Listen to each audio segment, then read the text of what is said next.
हाजिर हूँ माई demon wife के एपिसोड 55 के साथ। लास्ट एपिसोड में आपको पता है कि डीमन क्वीन डायमंड से फाइट के बाद बहुत ज्यादा जख्मी हो जाती है। जियांग उसको उठाकर एक दूर हट में ले आता है। जियांग के कपड़े को गीला करके उसके बाजू के जख्म को साफ कर रहा होता है। असल में क्वीन के बाजू की हड्डी टूटने की वजह से उसके बाजू पर इन्फेक्शन हो जाता है, जिसकी वजह से उसका बाजू सूज जाता है। जियांग कहता है मेरे पास तो मेडिसिन भी नहीं, मैं इसको कैसे ट्रीट करूंगा। क्वीन बेचारी बहुत ज्यादा जख्मी होती है, बेहोशी की हालत में होती है। जियांग अपना पेन उठाता है और कहता है मेरे पेन की तो सारी एनर्जी खत्म होने वाली है, अब बिल्कुल थोड़ी सी एनर्जी बची है। पता नहीं टीचर मार्टिन के ग्रुप के साथ वापस मिलने तक हम दोनों सर्वाइव भी कर पाएंगे या नहीं। जियांग को अपने आप पर गुस्सा आ रहा होता है और कहता है मैं बहुत ज्यादा कमजोर हूँ, मेरे पास मेरे क्रिस्टल्स नहीं थे, क्रिस्टल्स के बिना मैं कुछ भी नहीं कर सकता। मुझे जल्दी से अपने आप को और भी ज्यादा स्ट्रॉन्ग बनाना होगा। मैं क्वीन को इस तरह मेरी वजह से बीमार होते नहीं देख सकता। उसी वक्त कांटो की क्वीन उस ब्रेसलेट में से जियांग को बुलाती है और कहती है मेरी और डीमन क्वीन की हम दोनों की पावर्स को यानी बाउंड्री फोर्स को ब्लॉक किया गया है, जल्दी से हम दोनों की मदद करो। जियांग हैरान होकर कांटो की क्वीन से कहता है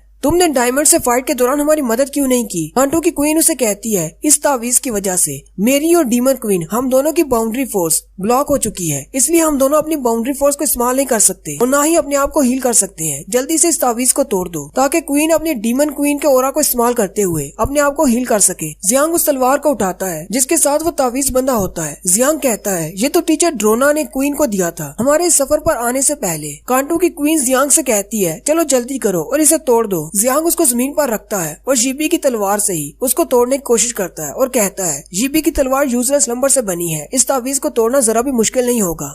जियांग जैसे ही उस तावीज पर तलवार मारता है वो दो टुकड़े हो जाता है। उसी वक्त दिखाते हैं कि उसके पीछे क्वीन उठकर बैठ जाती है। जियांग उस कांटो की क्वीन से पूछ रहा होता है क्या इससे बिल्कुल ठीक होगा, मुझे नहीं पता ये तावीज कैसे काम करता है, अगर इसका कोई साइड इफेक्ट हो गया तो। उसी वक्त जियांग पीछे की तरफ घूमता है, क्वीन उसके सामने खड़ी होती है। क्वीन के सर पर एक सींग भी होता है, वो अपनी हाफ डीमन फॉर्म में होती है। जियांग बहुत ज्यादा खुश हो जाता है और उसे कहता है तुमने तो मुझे डरा दिया, तुम बहुत जल्दी उठ गई। क्वीन जियांग को गले से पकड़ लेती है और एक ही हाथ से ऊपर उठा देती है। जियांग उससे कहता है जीबी ये तुम क्या कर रही हो। वो उससे कहती है जीबी कौन है, मैं डीमन क्वीन हूँ और मेरा नाम इजाबेला है। जियांग उसे कहता है मुझे पता है कि तुम्हारा नाम इजाबेला है, लेकिन मैं तुम्हारा दुश्मन नहीं हूँ, क्या तुम मुझे भूल गई हो कि मैं कौन हूँ।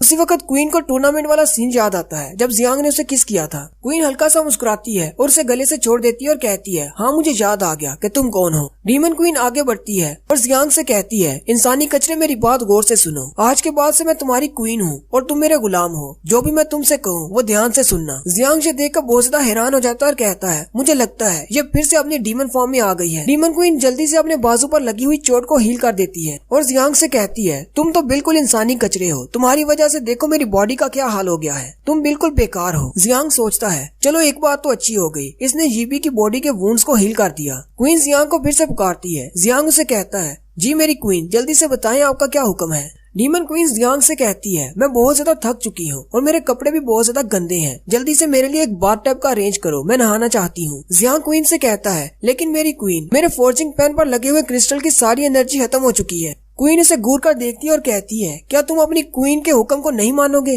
जियांग बहुत ज्यादा घबरा जाता है और कहता है मुझे माफ कर दे, मैं जल्दी से आपके लिए इंतजाम करता हूँ। जियांग जल्दी से अपने पेन को इस्तेमाल करते हुए उसके पास जो भी पेन में क्रिस्टल की एनर्जी बची होती है एक बाथ टब बनाता है, उसके नीचे आग लगा देता है और उसके लिए गर्म पानी का बंदोबस्त करता है। जियांग पानी में उंगली डालकर चेक करता है और क्वीन से कहता है मेरी क्वीन आपका बाथ टब रेडी है, आप जाकर नहा सकती है। क्वीन उसके सामने कपड़े उतारना शुरू कर देती है। जियांग जल्दी से दूसरी तरफ घूम जाता है और कहता है मैं अभी के लिए बाहर चला जाता हूँ। क्वीन जल्दी से अपने कपड़े उतारकर उस बाथ टब के अंदर बैठ जाती है। जियांग नीचे बैठा आग जला रहा होता है। जियांग कहता है क्वीन चाहे जिस भी बॉडी में हो या भी जो भी पर्सनालिटी हो, इसे नहाना बहुत ज्यादा पसंद है। जियांग साथ ही बहुत ज्यादा शर्मा रहा होता है और कहता है अगर मैंने अपना सर उठाकर देखा तो मुझे यहाँ से सब कुछ दिखाई देगा, लेकिन जिस पर्सनैलिटी में अभी ये है किसमें इतनी हिम्मत है कि इसको इस तरह देखे। जियांग क्योंकि अपनी ही सोच में गुम होता है। क्वीन उसे कहती है पानी ठंडा हो रहा है, जल्दी से आग जलाओ। जियांग बहुत ज्यादा चौंक जाता है। क्वीन बड़े ही मजे से गर्म पानी में नहा रही होती है और कहती है इस तरह के गर्म पानी में नहाने से बहुत ज्यादा सुकून मिलता है और साथ ही जियांग से कहती है तुम इतने भी ज्यादा यूजलेस नहीं हो, तुम्हारे इस बाथ टब से मुझे बहुत ज्यादा सुकून मिल रहा है। जियांग चूंकि उसके बाथ टब के नीचे ही बैठा होता है इसलिए बहुत सारे पानी के छींटे उड़कर उस पर भी गिर रही होती हैं। जियांग सोच रहा होता है ये आराम से क्यों नहीं नहा सकती।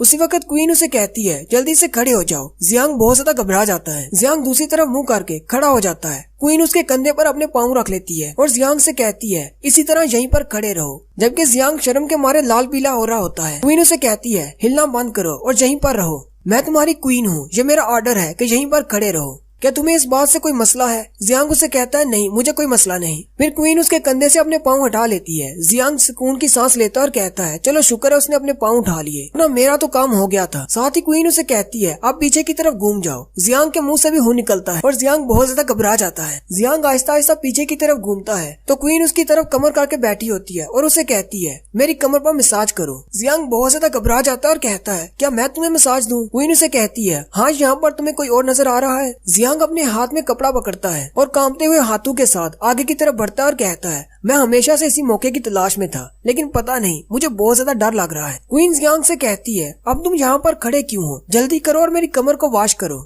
और वह साथ ही जियांग को घूर कर देखती है और कहती है अगर तुमने मेरे साथ कोई ऐसी वैसी हरकत करने की कोशिश की तो मैं तुम्हारी आंखें बाहर निकाल दूंगी। जियांग ये बात सुनकर और भी घबरा जाता है और अपना चेहरा दूसरी तरफ करके और उसकी कमर को साफ करना शुरू कर देता है और कहता है ये वाली रात बिल्कुल भी वैसी नहीं होने वाली जैसी कि मैंने सोची थी। जबकि डीमन क्वीन भी उसकी तरफ देख रही होती है और हल्का सा मुस्कुरा रही होती है। अगले दिन का सीन दिखाते हैं। जियांग बहुत ज्यादा थका होता है और क्वीन से कहता है क्या मैं थोड़ी देर के लिए रेस्ट कर सकता हूँ? क्वीन उसे कहती है नहीं, ऐसे ही आगे बढ़ते रहो और अपनी स्पीड को थोड़ा सा बढ़ाओ। जियांग अपनी स्पीड को बढ़ाता है और कहता है जैसा आपका हुक्म मेरी क्वीन। असल में जियांग ने एक साइकिल बनाई होती है जिसके पीछे एक कार्ट होती है जिस पर क्वीन बैठी होती है। क्वीन जियांग से कहती है तुम्हारी कछुए जैसी स्पीड के साथ हम लोग पता नहीं कब अपनी मंजिल पर पहुंचेंगे। जियांग क्वीन से कहता है मेरे पास मेरे दूसरे क्रिस्टल्स नहीं थे, जो पेन मेरे पास था उससे मैं सिर्फ लकड़ी की एक बाइक बना सकता था, अब ये तो इतनी ही स्पीड पर चलेगी। उसी वक्त उन्हें जंगल में से किसी के शोर करने की आवाज आती है। सामने फाइट हो रही होती है। मार्विन डीमन से बचकर भाग रहा होता है। मार्विन के पीछे 3-4 डीमंस लगे होते हैं और उसे कहते हैं तुम हमसे नहीं भाग सकते, हम अपने पिलर की मौत का बदला तुमसे लेंगे। वो मार्विन पर अपने वेपन्स के साथ अटैक करते हैं। मार्विन बड़ी ही मुश्किल के साथ उनके वेपन्स को डॉज करते हुए वहाँ से भाग जाता है, लेकिन फिर से एक डीमन उसके सामने आ जाता है।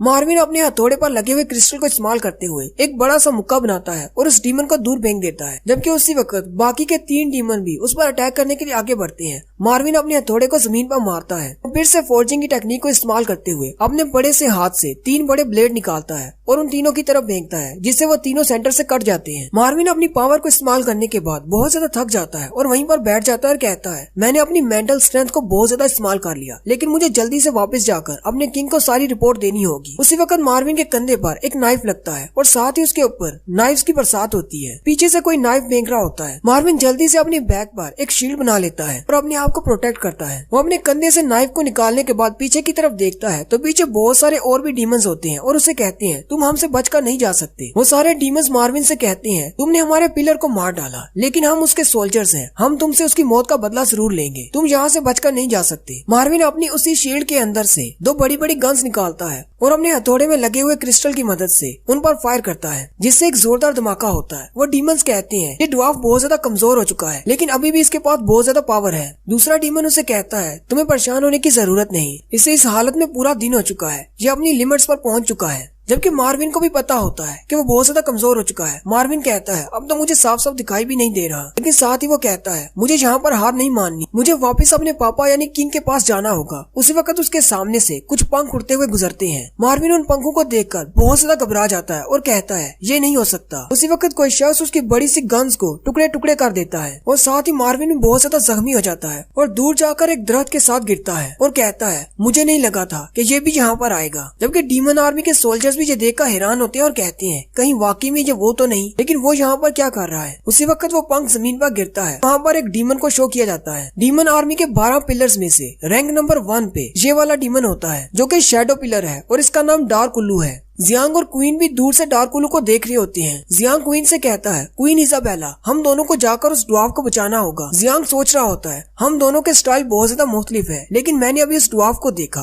अपने हथौड़े की मदद से फोर्जिंग कर रहा था। मुझे लगता है कि उसके हथौड़े के अंदर जो क्रिस्टल लगा हुआ है वो पेल मून क्रिस्टल है। जियांग क्वीन से कहता है तुम बहुत ज्यादा पावरफुल हो, क्या तुम हमारी मदद करोगी? अगर हमें वो हैमर मिल जाए उसके अंदर लगे हुए क्रिस्टल की मदद से हम दोनों जल्दी से वापस पहुंच सकते हैं। डीमन क्वीन उसे कहती है नहीं, मैं तुम्हारी मदद नहीं करूंगी। डीमन क्वीन उसे कहती है मैंने अभी तक बस अपनी थोड़ी सी मैजिकल पावर को रिकवर किया है, तुम चाहते हो कि ऐसी बेकार चीजों या बेकार लोगों को बचाने के लिए मैं अपनी पावर खत्म कर दूं। और रही बात दूसरी, सामने जो शख्स तुम देख रहे हो ये डार्क उल्लू है।